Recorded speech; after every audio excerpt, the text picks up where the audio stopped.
Hi viewers, welcome to our channel. ప్రస్తుతం మనతో పాటు ప్రముఖ పొలిటికల్ అనలిస్ట్ డాక్టర్ దుర్గా గారు ఉన్నారు. వారితో ఒకసారి మాట్లాడదాం. మేడం నమస్కారం. మేడం నమస్తే అండి. మేడం ఇవాళ మనం పొలిటికల్ కాకుండా వేరే సబ్జెక్ట్ ఒకటి డిస్కస్ చేయబోతున్నాం. రీసెంట్గా ప్రణీత్ హనుమంతు ఇష్యూ ఇప్పటికి కూడా హల్చల్ చేసింది, చాలా కాంట్రవర్సీ క్రియేట్ చేసింది.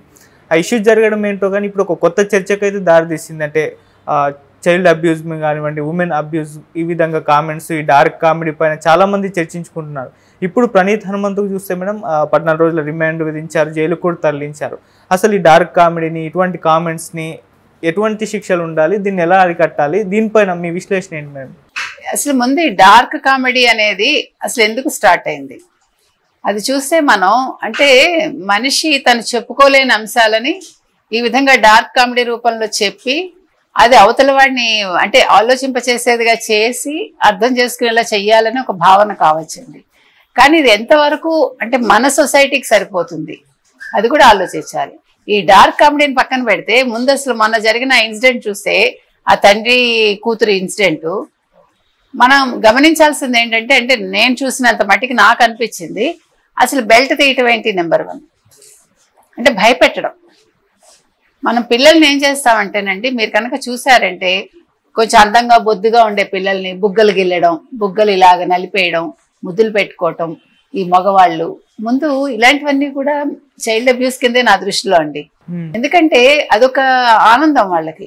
లేదు పిల్లల్ని బెదిరించటం, హన్నా అంటాం కదా మనం, అది కూడా ఒక రకంగా పిల్లలు ఏడవడం, దాన్ని చూసి మనం మళ్ళా నవ్వడం, అంటే ఇది కూడా తెలియని ఒక అది తృప్తనాలా లేకపోతే ఒక మానసిక ఆనందం అనాలా, మానసిక వికారం అనాలా మనకు తెలియదు. అంటే మనలో చాలా ఎక్కువ అది మరి సౌత్లోనే ఎక్కువ, మొత్తం భారతదేశంలోనే ఈ విధానం ఉందా మనకి తెలియదు. అంటే ఒక పిల్లల్ని మనం బాధ పెట్టి అదేదో ఆనందంగా భావించి దాన్ని చేయటం కూడా ఒక రకంగా అది డార్క్ కామెడీ కిందకు వస్తుందేమో మనకు తెలీదు. ఈ ప్రణీత్ హనుమంతు చేసిన ఆ వీడియో కనుక మీరు చూసారంటే అందులో అసలు తండ్రి ఆ బెల్ట్ తీయటం తప్పు, ఆ పిల్ల భయపడ్డాక ఆ పిల్లని అందులో ఉయ్యాల్లాగా చేసి తిప్పటం, సంహౌ ఐఎమ్ నాట్ కన్విన్స్డ్ అండి అది. ఇప్పుడు వీళ్ళు దాన్ని వేరే కోణంతో చూశారు ఈ ప్రణీత్ హనుమంతు వాళ్ళు, అది కూడా అది తప్పు, అది వేరే. కానీ ఇక్కడ తండ్రి చేసింది కూడా నాకు తప్పుగా అనిపించింది. ఒక తండ్రినే కాదు, మీరు కనుక చూసారంటే సొసైటీలో ఇలాంటివి మనం చాలా చూస్తాం. అంటే మనకి తెలియకుండా మనలో ఉండే ఒక వికృత భావాలను ఈ రకంగా మనం వ్యక్తపరుస్తామా, ఇది ఎంతవరకు సబబు? ఇది నా దృష్టిలో అయితే సబబు కాదండి. అసలు పిల్లల్ని నేను ఎన్నోసార్లు చూస్తూ ఉంటా, కొంచెం అందంగా బొద్దుగా ఉండే పిల్లలు, లేదు కొంచెం బొద్దుగా ఉండి చిన్న చిన్న పిల్లలు, వాళ్ళు పక్క అంకుల్స్ ఎవరో వస్తూ ఉంటారు ఇంటికి, ఈ పిల్లలు వెళ్ళరు వాళ్ళ దగ్గరికి, వెళ్ళమ్మా వెళ్ళు అని తండ్రి తల్లి తోస్తారు, లేదు ఏదైనా వ్యాపార సంబంధాలు ఉన్నా తోస్తారు. మీరు కావాలంటే గమనించండి. వాళ్ళ పిల్లల్ని గట్టిగా గిల్లేసి లేకపోతే గట్టిగా హత్తుకుని, అవన్నీ భరించలేని విషయాలండి. అది మీరు కనుక అది అబ్జర్వ్ చేస్తే తెలుస్తుంది. అలాగే ముసలి వాళ్ళు కూడా తక్కువ వాళ్ళు ఏం కాదు.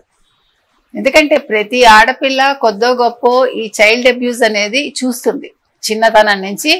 అది ఇంట్లో తాతలు కావచ్చు, లేకపోతే తండ్రి వరుసల వాళ్ళు కావచ్చు, మేనమావలు కావచ్చు, చుట్టాలు కావచ్చు, పక్కాలు కావచ్చు, ఈవెన్ పక్కింటి అంకుల్స్ కూడా ఇవన్నీ జరుగుతాయండి. ఎందుకంటే తల్లిదండ్రి ఉద్యోగాలకు వెళ్ళారనుకోండి, ఇంట్లో ఆడపిల్లలు చిన్నపిల్లలు ఉంటే వాళ్ళు చాలా ఎదుర్కొంటారండి. అంటే మగపిల్లలకు ఉండదా ఈ బాధ? అంటే మగపిల్లలకి ఉంటుంది. మగపిల్లలు ఈ విషయంలో ఏమీ ఎక్సెప్షన్ కాదు. కాబట్టి మనం ఫస్ట్ ఆలోచించాల్సింది అసలు తల్లిదండ్రులు పిల్లల పెంపకంలో విధానం మారాలి. మనం భయపెట్టడం, లేకపోతే బలవంతంగా వాళ్ళని ఎందుకెళ్ళవు వెళ్ళు అని ఎవడైనా వచ్చినప్పుడు ఇంట్లో తొయ్యడం, ఇవన్నీ మానేయాలండి. మనం ముందు గమనించాలి, ఎందుకో ఆ పిల్ల భయపడుతోంది, ఎందుకు అతని దగ్గరికి వెళ్ళటం లేదు, వాడు ఏమైనా అసభ్యంగా బిహేవ్ చేస్తున్నాడా, ఇవన్నీ మనం చూడాలండి. అది తల్లిదండ్రుల బాధ్యత. అది పడే వాళ్ళకి తెలిసింది. ఆ బాధ మీకు లైఫ్ లాంగ్ మిమ్మల్ని క్యారీ ఫార్వర్డ్ చేస్తుంది. ఆ పిల్ల కావచ్చు, పిల్లాడు కావచ్చు. వాళ్ళు రకరకాలుగా వాళ్ళని అబ్యూస్ చేయొచ్చు, రకరకాలుగా వాళ్ళని లైంగికంగా ఇబ్బంది పెట్టచ్చు. ఇవన్నీ కనిపించని అంశాలండి. కాబట్టి ఈ కోణాలన్నీ కూడా ప్రతి తల్లి తండ్రి అబ్జర్వ్ చేయాలండి.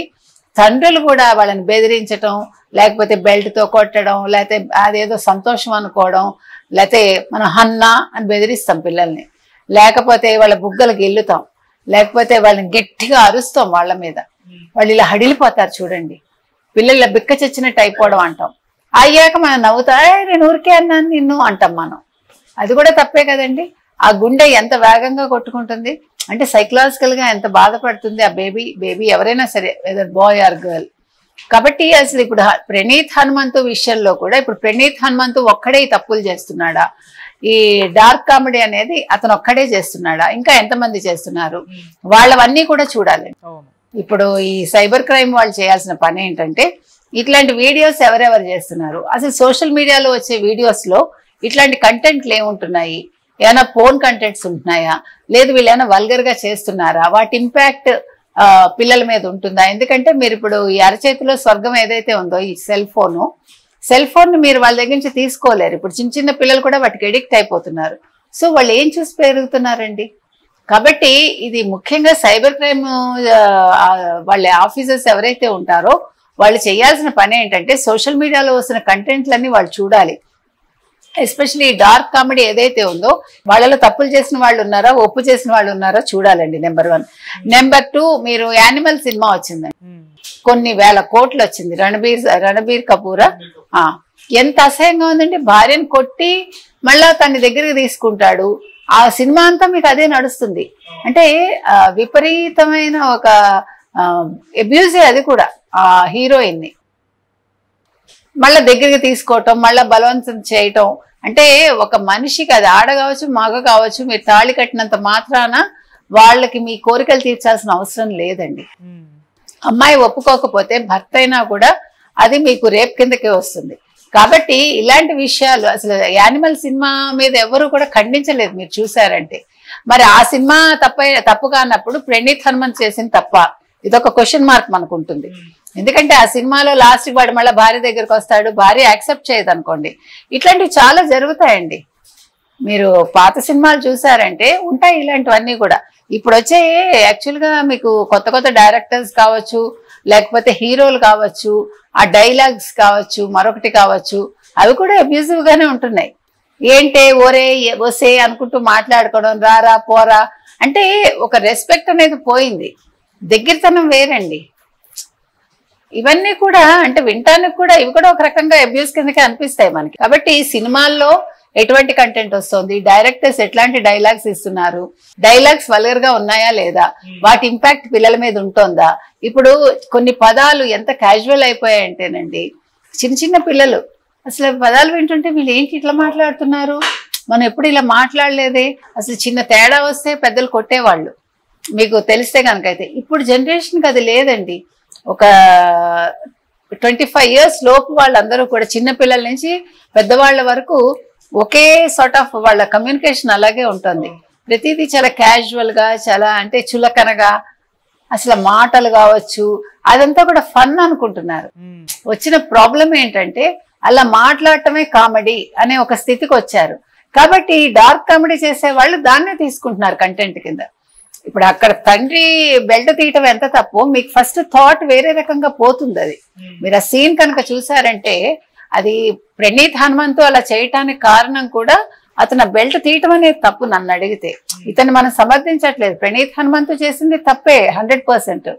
ఎట్ ద సేమ్ టైం అట్లా చేయటానికి అవకాశం ఇస్తున్న ఇలాంటి వీడియోస్ కూడా చేయకూడదు. కాబట్టి ఇవన్నీ ఇంటర్లింక్డ్. ఇవన్నీ కూడా చూసుకుని ఇప్పుడు ప్రతి ఒక్కళ్ళు కూడా దీని మీద ఒక చర్చ పెట్టాలండి. ఇది చిన్న విషయం కాదు. ఈ డార్క్ కామెడీ చేయొచ్చా చేయకూడదా, దీనివల్ల వచ్చే మంచి చెడులు ఏంటి, ఎటువంటి శిక్షలు వేయాలి, ప్రణీత్ హనుమంతుని ఒక అరెస్ట్ చేసేస్తే ఈ సమస్యకి పరిష్కారం దొరుకుతుందా, అసలు ఉమ్మడి కుటుంబాల అవసరం ఉందా, ఇప్పుడు సింగిల్ పేరెంట్స్ లేకపోతే సింగిల్ చైల్డ్ లేదంటే చిన్న చిన్న ఇదేంటంటారు కుటుంబ అంటే ఒక పిల్లాడు లేదంటే తల్లి తండ్రి ఇట్లా నలుగురు ఉండడం, ఇట్లాగా వీటి వల్ల కూడా ఇట్లాంటివి జరుగుతున్నాయా అంటే ఒక అదుపు లేకపోవటం, ఒక పెద్దల కట్టడి లేకపోవటం, తర్వాత ఈ పోర్న్ వీడియోస్కి అలవాటు పడటం, లేదు ఇలాంటి సీన్స్ చూడటం. ఇప్పుడు ఒక సినిమా మన ఫ్యామిలీతో చూసి ఎంతకాలం అయిందండి? వెరీ ఫ్యూ మూవీస్ మన ఫ్యామిలీతో చూడగలం. ఆ పేరెంట్స్ తో కూర్చొని చూసే సినిమాలు రావట్లేదు. కాబట్టి ఈ సెన్సార్ కూడా అసలు వాళ్ళు ఎక్కడికి ఏ లోకానికి వెళ్ళిపోయారో మనకు తెలియదు. కాబట్టి ఇటు సోషల్ మీడియా మీద కూడా ఇటు సోషల్ మీడియా మీద కూడా నియంత్రణ కావాలి, అటు సినిమాల్లో కూడా వచ్చే డైలాగ్స్ కావచ్చు, ఆ సీన్స్ కావచ్చు, కంటెంట్ కావచ్చు, వాటి మీద కూడా ఇప్పుడు ఈ సెన్సార్ బోర్డు ఏదైతే ఉందో వాళ్ళు ఇంకా దృష్టి పెట్టాలండి. దీని మీద కేంద్రం కూడా దృష్టి పెట్టి సినిమాటోగ్రఫీ మినిస్టర్స్ కావచ్చు, కేంద్రానికి సంబంధించి కావచ్చు, వీళ్ళందరూ ఒక కమిటీ వేసి వీటిని ఎట్లా నిరోధించాలి అనే దాని మీద దృష్టి పెట్టాలి.